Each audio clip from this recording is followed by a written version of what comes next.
अस्सलाम वालेकुम एवरीवन। आज हम फर्दर डिटेल्स डिस्कस करेंगे एटॉमिक मास की, इलेक्ट्रॉनिक कॉन्फ़िगरेशन की और कुछ ऐसे फैक्ट्स जो आपको लगता है कि हमने ठीक पढ़े हैं, लेकिन असल में उनकी बहुत ज़्यादा डिटेल्स पढ़नी बाकी होती हैं। क्या आपको पता है कि कोई भी एलिमेंट सिंगल फॉर्म में एग्जिस्ट नहीं करता? आप समझें कि वो 2, 3 या इससे भी ज़्यादा फॉर्म्स में एग्जिस्ट करता है। इन फॉर्म्स को हम कहते हैं आइसोटोप्स इन सिंपल वर्ड्स। असल में आइसोटोप्स होते क्या हैं कि एक ही एलिमेंट के कुछ ऐसे एटम्स जिनके एटॉमिक नंबर तो सेम है, ऑब्वियसली एटॉमिक नंबर ने तो उस एटम को रिप्रेजेंट करना है, लेकिन एटॉमिक मास डिफरेंट होते हैं। फॉर एग्जाम्पल कार्बन का आइसोटोप्स हैं, हाइड्रोजन के 3 आइसोटोप्स हैं। हाइड्रोजन के 3 आइसोटोप्स में से जिसका 1 एटॉमिक मास है उसको प्रोटियम, 2 है ड्यूट्रियम और 3 है तो ट्रीटियम के नाम से पहचाना जाता है। आइसोटोप्स की बहुत एप्लीकेशंस हैं। कुछ मेडिसिन में यूज़ होते हैं, कुछ हमारी इंडस्ट्रीज में यूज़ हो रहे हैं, एग्रीकल्चर में बहुत ज़्यादा आइसोटोप्स यूज़ हो रहे होते हैं डिफरेंट एलिमेंट्स के।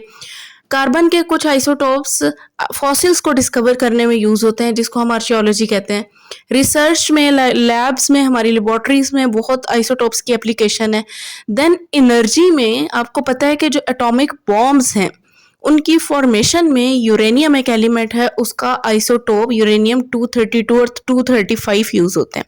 अगर उसकी डिटेल आप पढ़ना चाहते हैं तो आप कमेंट सेक्शन में बताइएगा, तो वो प्रॉपर मैं रिएक्शंस आपको बताऊंगी जिन्हें फ्यूजन रिएक्शंस का नाम दिया जाता है। अगर 2 डिफरेंट एलिमेंट्स के एटम्स या फिर आइसोटोप्स का एटॉमिक मास सेम आता है तो उसको हम आइसोबार्स कहते हैं। उन एलिमेंट्स को आइसोबार्स कहते हैं that have same atomic mass but different atomic numbers. For example argon और कैल्शियम दोनों में 40-40 एटॉमिक मास है, बट उनका एटॉमिक नंबर रिस्पेक्टिवली उन एटम्स के अकॉर्डिंग है। नाउ क्वेश्चन अराइजेस कि अगर कोई एलिमेंट डिफरेंट फॉर्म्स में मौजूद है, आइसोटोप्स हैं उसके, तो उसका एटॉमिक मास कैसे फिर फाइंड आउट होता है, क्योंकि उनके तो डिफरेंट मैसेज हैं।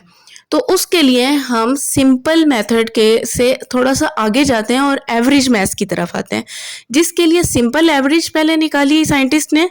तो उनको ये आइडिया हुआ कि सिंपल एवरेज से काम नहीं चलेगा, क्योंकि हर आइसोटोप की अपनी एक प्रेजेंस है, एक अबंडेंस है। कोई 90% में मौजूद है तो कोई 60% में मौजूद है। तो उसके अकॉर्डिंग फिर एक फार्मूला बना लिया जिसमें वैल्यूज पुट करते हैं और फिर एटॉमिक मास की एवरेज निकाली जाती है। सिंपली पहले इंडिविजुअली आइसोटोप्स के मास नंबर को उनकी परसेंटेज से मल्टीप्लाई करके देन उन दोनों के आंसर्स को प्लस किया जाता है। एडिशन के बाद जो आंसर आता है उसको डिवाइडेड बाय 100 कर देते हैं, तो ये एवरेज आ जाती है। इसको कहते हैं एवरेज एटॉमिक मास या average mass number. Example of chlorine आपकी स्क्रीन पे मौजूद है।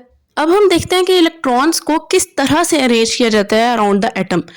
इस पूरी अरेंजमेंट को कहते हैं इलेक्ट्रॉनिक कॉन्फ़िगरेशन, जो बोहर के मॉडल में हमने पढ़ी थी कि KLMN शेल्स उसने डिसाइड कर लिए थे, बताया था कि ये इस तरह से होते हैं, और फार्मूला भी देखा था कि किस तरह से शेल्स के में इलेक्ट्रॉन के नंबर्स आते हैं। अब ये बात माइंड में रख लें कि शेल्स के अंदर मजीद सर्कुलर ऑर्बिट्स होते हैं जिनको हम सब शेल्स कहते हैं, और सब शेल्स के अंदर ऑर्बिटल्स होते हैं जिनके अंदर इलेक्ट्रॉन्स मौजूद होते हैं। अभी हम जस्ट शेल्स में इलेक्ट्रॉन्स की अरेंजमेंट देख रहे हैं। जैसे हीलियम में देखें 2 इलेक्ट्रॉन्स हैं टोटल, तो वो फर्स्ट शेल में ही कंप्लीट हो जाते हैं, क्योंकि के शेल में हमने कहा था 2 इलेक्ट्रॉन्स आ सकते हैं। लिथियम में 3 इलेक्ट्रॉन्स होते हैं, तो इस वजह से उसका जो एक इलेक्ट्रॉन है वो देन एल शेल में मूव कर जाता है। इसी तरह सब एलिमेंट्स के आपने गौर से इलेक्ट्रॉनिक कॉन्फ़िगरेशन को देख लेना है। एक बात माइंड में रखें कि अकॉर्डिंग टू रूल्स जो आउटर मोस्ट शेल है किसी भी एलिमेंट का, उसमें 8 से ज्यादा इलेक्ट्रॉन्स हम नहीं पुट कर सकते। इस रूल को हम कहते हैं ऑक्टेट रूल। 8 से, यानी कि ऑक्टा मींस 8 इलेक्ट्रॉन्स हो तो वो मोस्ट स्टेबल एलिमेंट होता है। लेकिन कुछ एलिमेंट्स इस तरह के हैं जिनमें 2 इलेक्ट्रॉन्स होते हैं तो वो स्टेबल रहते हैं, जिस तरह फॉर एग्जांपल हाइड्रोजन है, तो उस रूल को हम कहते हैं डुप्लेट रूल। डुप्लेट 2 से निकला है। इस स्टेबिलिटी को अटेन करने के लिए एलिमेंट्स एक दूसरे के साथ बॉन्ड्स बना लेते हैं, कंबाइन कर लेते हैं और कंपाउंड्स की फॉर्म में आ जाते हैं। 3 टाइप्स ऑफ बॉन्ड्स एग्जिस्ट करते हैं। एक होता है आयनिक बॉन्ड। आयनिक बॉन्ड में आयंस यानी कि चार्ज्ड पार्टिकल्स बनते हैं। फॉर एग्जाम्पल NaCl जो हम आम घर में नमक खाते हैं उसमें देखें तो सोडियम क्लोराइड, सोडियम Na, इसके अंदर आउटर मोस्ट सेल में आप देखें येलो कलर में 1 इलेक्ट्रॉन नजर आ रहा है। क्लोरीन में 7 इलेक्ट्रॉन्स हैं। तो क्लोरीन के लिए इलेक्ट्रॉन लेना आसान है और सोडियम के लिए देना आसान है, तो ये आपस में इस तरह से बॉन्डिंग कर लेते हैं। सोडियम दे रहा है, सेक्रीफाइस कर रहा है, तो उस पर पॉजिटिव चार्ज आ जाता है और क्लोरीन पे नेगेटिव चार्ज आ जाता है। इसीलिए इस बॉन्ड को हम आयनिक बॉन्ड कहते हैं। सेकेंड, कोवेलेंट बॉन्ड जो है वो शेयरिंग से बनता है।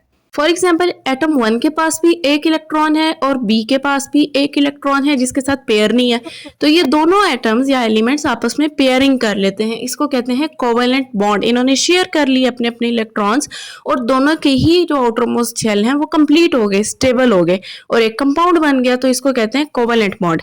देन एक और बॉन्ड होता है जिसे कोऑर्डिनेट कोवेलेंट बॉन्ड कहते हैं। कोऑर्डिनेट कोवेलेंट बॉन्ड में pair of electrons he share हो जाता है। अगर एक एलिमेंट को 2 इलेक्ट्रॉन्स चाहिए तो दूसरा एलिमेंट अपने आउटरमोस्ट शेल के 2 इलेक्ट्रॉन्स उसके साथ पेयर अप कर लेता है, कंबाइन कर लेता है, शेयर कर लेता है। इसको कहते हैं coordinate covalent bond. Covalent bond में सिंगल इलेक्ट्रॉन था, कोऑर्डिनेट कोवेलेंट बॉन्ड में डबल यानी कि पेयर है। जो आउटरमोस्ट शेल है किसी भी एलिमेंट का, उसको हम कहते हैं वैलेंस शेल, और कोई भी एटम उसमें कितनी टेंडेंसी है इलेक्ट्रॉन को गेन या लूज करने की, उसे हम कहते हैं वैलेंसी। हमने ऑक्टेट रूल कंप्लीट करना है, तो किसी भी एलिमेंट के आउटरमोस्ट शेल में जितने भी इलेक्ट्रॉन्स हैं उसको हम 8 से माइनस कर देंगे, तो हमें पता लग जाएगा कि इसको कितने इलेक्ट्रॉन्स चाहिए, तो वो उसकी वैलेंसी होगी। फॉर एग्जांपल, कार्बन में आप देखें तो 4 वैलेंस इलेक्ट्रॉन्स हैं, 8 माइनस 4 4, तो उसकी वैलेंसी 4 है। अब आप मेरे साथ ऑक्सीजन के आउटरमोस्ट शेल में इलेक्ट्रॉन्स काउंट करें। 1 2 3 4 5 एंड 6 इलेक्ट्रॉन्स हैं वैलेंस शेल में, यानी वैलेंस इलेक्ट्रॉन्स कितने हैं? 6। 8 minus 6 is equals to 2, then valency will be 2। Simple. Further subshells का पढ़ते हुए भी आपको बहुत कॉन्सेप्ट्स इसके क्लियर होते हैं। अब आपने मुझे कमेंट सेक्शन में बताना है कि ये क्लोरीन की वैलेंसी कितनी होगी। कुछ केसेस ऐसे हैं जिनके ऑलरेडी आउटरमोस्ट शेल में 8 इलेक्ट्रॉन्स होते हैं, उनको नोबल गैसेस कहते हैं और वो रिएक्ट भी नहीं करती बिकॉज वैलेंस शेल तो ऑलरेडी कंप्लीट है। तो इन टॉपिक से रिलेटेड पेपर में क्वेश्चंस मस्ट आते हैं, चाहे वो IGCSE का पेपर है, चाहे वो 9th क्लास का पंजाब बोर्ड का पेपर है या फेडरल बोर्ड का पेपर है। फर्स्ट ईयर में इससे थोड़ा सा एडवांस वो सब शेल्स की तरफ चला जाता है, वो इलेक्ट्रॉनिक कॉन्फ़िगरेशन फिर इंक्लूडेड होती है जो आज मैंने आपको एक्सप्लेन नहीं की। अगर आप चाहते हैं कि मैं एक्सप्लेन करूं तो कमेंट सेक्शन में बताइएगा। लाइक, शेयर एंड सब्सक्राइब कर दें। अल्लाह हाफिज़।